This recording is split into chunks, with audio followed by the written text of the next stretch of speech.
We've got a great interview for you now. Decir unas palabras en español porque yo soy guatemalteca con mucho orgullo, primero que soy americana.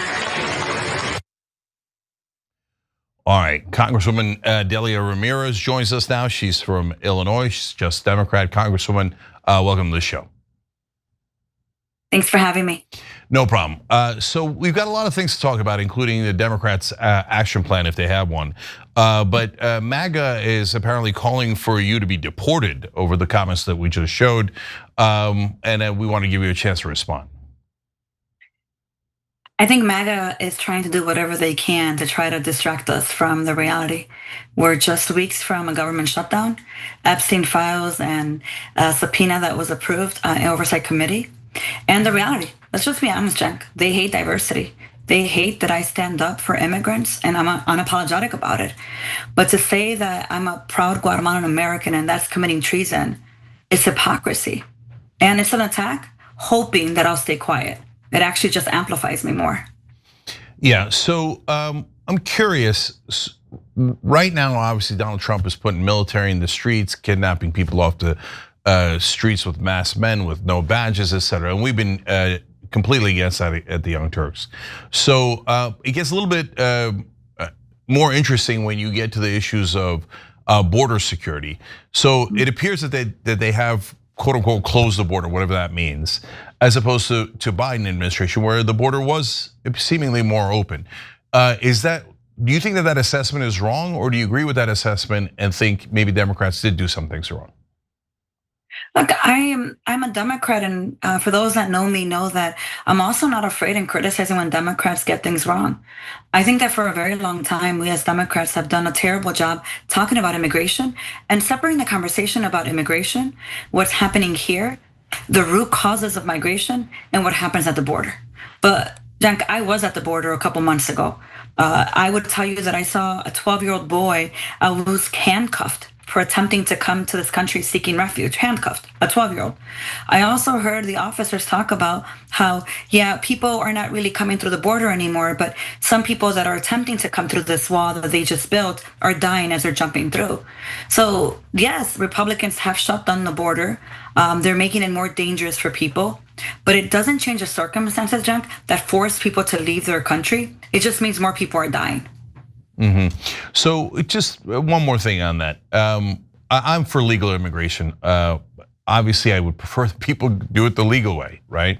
So when people do it in a way that is, outside of that, it presents a challenge. And why is it a challenge? Well, you could say easy, just bring them back, right?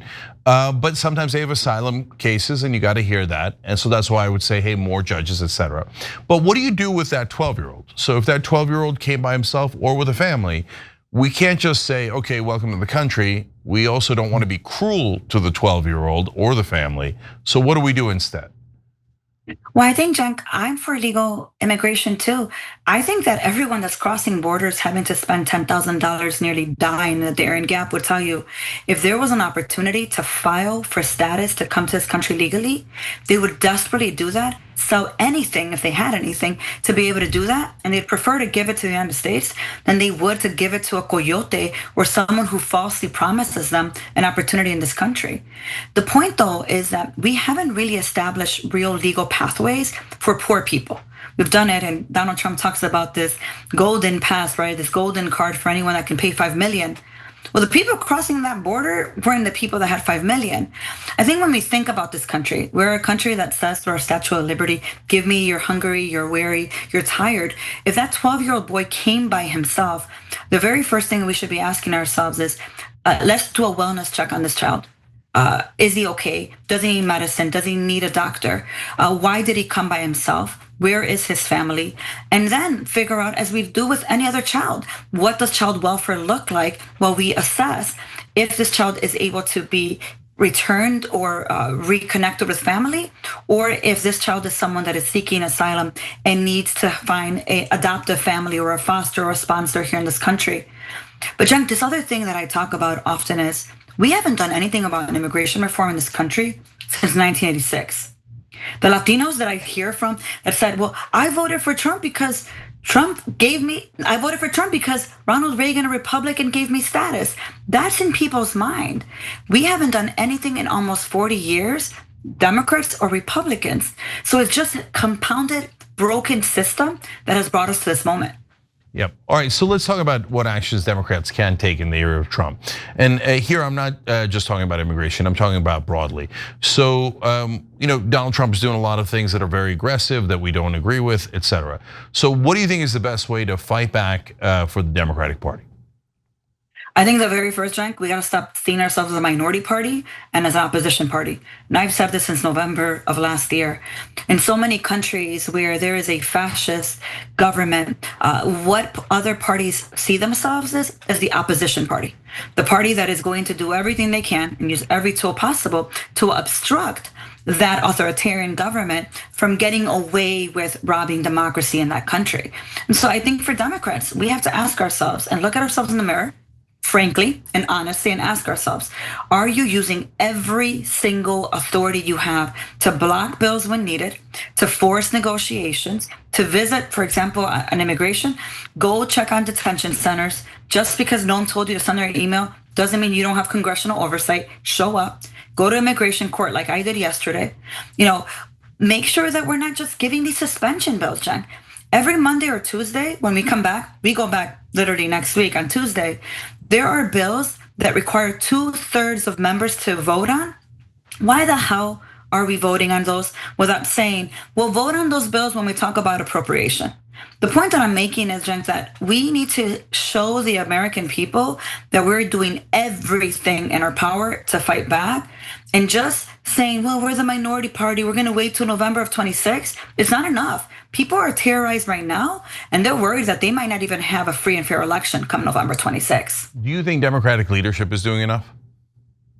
I think Democratic leadership is really stepping up and doing a lot more. But I would tell you as someone that yes, I'm still going to tell you that I have family who came to this country 35 years ago and still attempting to be able to regulate status and lives in the shadow, that people on the ground do not feel like we're doing enough.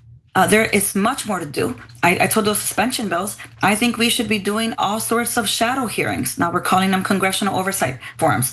We should be filing more lawsuits. Members of Congress don't usually file lawsuits. There's one right now active. We should be using every litigation opportunity possible, because in the courts, that's the place where we're seeing a little bit of that challenge and some of that co-equal branch of government in effect that honestly I'm not seeing in Congress. What do you think are the top issues that the Democrats should focus on? Cenk, the economy, I would say, is number one. It should have been number one. It's always number one. People are asking themselves, how the heck am I going to ever put a down payment on that little house I promised my family and pay for the groceries and put that boy through college? The reality is that it is too darn expensive to be able to purchase a home. The groceries, I just went today because I'm one of those that actually goes to Aldi myself, $162 at Aldi, and I didn't buy meat. So we have to have the conversations about what Donald Trump promised when he got sworn in and the reality of this moment, that our lives are not better since he got into office. Terror force have only created the destabilization. But the other thing is, Jen, people are literally living in fear.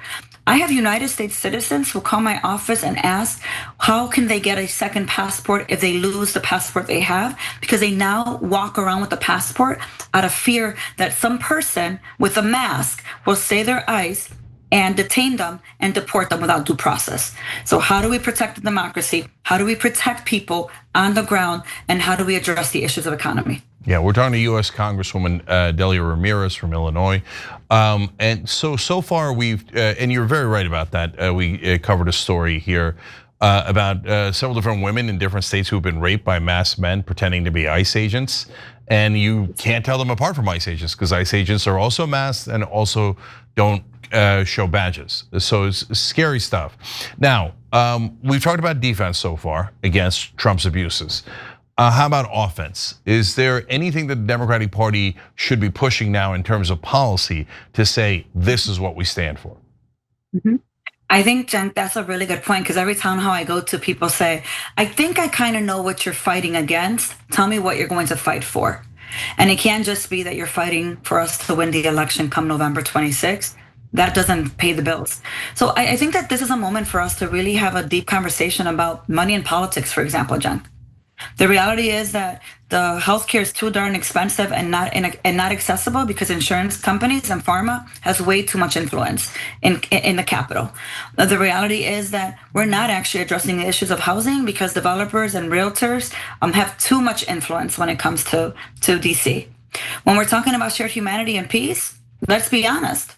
AIPAC has a lot of control over Democrats and Republicans. So I would say to you that there are some things that we could be talking about just right now that we're going to take a stand on, and money in politics would be one of those. I'm one of 65 members of Congress that doesn't take corporate PAC contributions. If we want to show people that we are the party of the working class, then none of us should be taking corporate PAC contributions. So I think that we should be calling out these super PACs that have such influence over the elections. So, I mean, that's music to my ears, of course. When I was one of the co-founders of Just Democrats, I'm one of the folks who came up with the no corporate PAC money rule. And I love that it's now up to 65 people in Congress. And it means that you're more honest because otherwise you're representing the donor class and not the voters. Now, having said all that, the issue there is, in my opinion, most of the Democratic members of Congress and almost all of the Republican members of Congress are not honest. They are representing their donors. They are representing AIPAC. They are representing oil companies, drug companies, etc. So how do you deal with the fact that most of your party is corrupt? And if you said it, I'm sure you won't say it here, because if you said it here, you would be in a lot of trouble and there would be consequences. But if you don't say it, then you can't ever fix it. So how do you solve that unsolvable riddle? I think I would step back and say, what do we care most about? Do we actually want to see Medicare for all pass? We have, 200 sponsors right now? And you hear people talk about this all the time. They're putting off that medical test because they have to choose between paying their mortgage or the rent or going to get a test that might save their life. All of these things that we say we care about, whether it's healthcare, housing, education, diversity, democracy, it is all bound by money and politics. And I think that spending more time defending ourselves and saying that we're not elitist doesn't make us less elitist. Showing up, meeting people where they are, recognizing that things are not where they need to be and that perhaps we made promises we did not fulfill, it's the first step that we get there. And I think that this is a time, and Cenk, yeah, sometimes I do hear from my own party that I'm just being too vocal about it, but we need more authentic leaders in this moment. Like, part of the reason that we are where we are is not just that people voted for Trump. People didn't vote, period. People felt like it doesn't make a difference.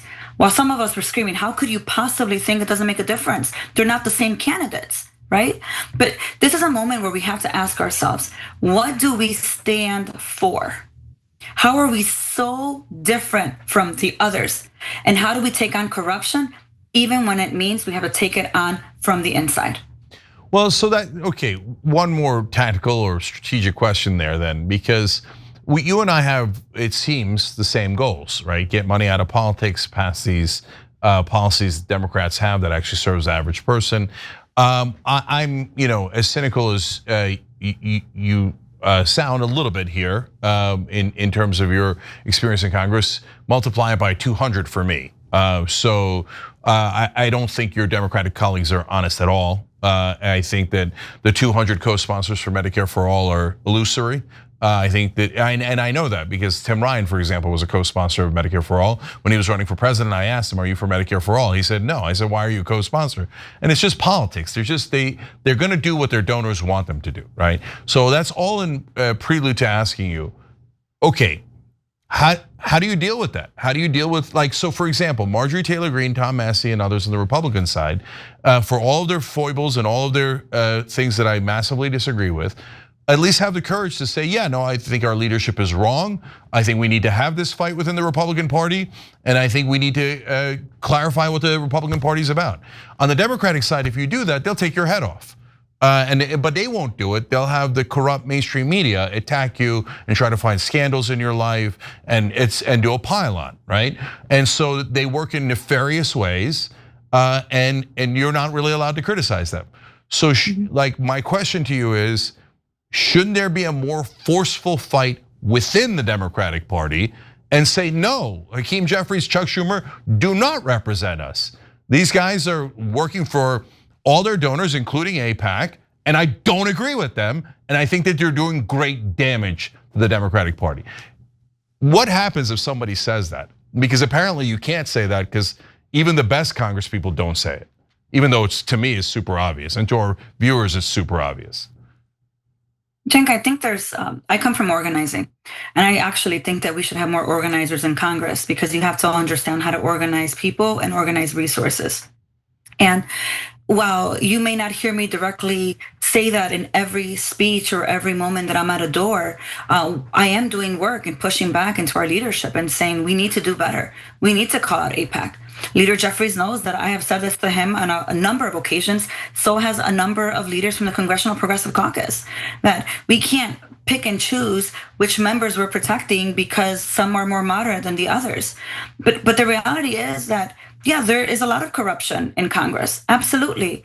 But I also have to push back on you, Cenk, because there are some people that I work with that I see that they are emotionally committed to this work. They take on the heat, both from Democrats and from the trolls onto the right side. We are constantly living through death threats that are pushing the fold and are not going to stop. I think that maybe 3-4 years ago, that may have been 3 or 4. We may be 8 or 9 now. The point is we have to keep growing that number. And while you may not always see the pushback and agitation we're doing, there's agitation that's public and there's agitation on the inside. And I think we need to be doing both of them. Yeah, no, I believe there's 8 or 9. There might even be more. There's just, yeah, that leaves 200 other Democrats though. So it's the math on that is not great. So last thing, so do you believe that we should cut all funding to Israel? I do. Cenk, I have a bill that blocks the bombs, that is offensive bombs, but personally, I think that what Israel is doing is indefensible. And sending one more dollar there is being complicit to what you are seeing that is happening every single day in Gaza and the West Bank. I think enough is enough. And you can't pick and choose what seems to be right in this moment when there is a genocide happening right now in Gaza, and we are funding it. All right, that is very clear. All right, Representative Delia Ramirez, thank you so much for joining us. Really appreciate the honest conversation, and thank you for not taking corporate PAC money, because that, of course, gives us a lot more faith in our representatives. Every time you ring the bell below, an angel gets his wings. Totally not true, but it does keep you updated on our live shows.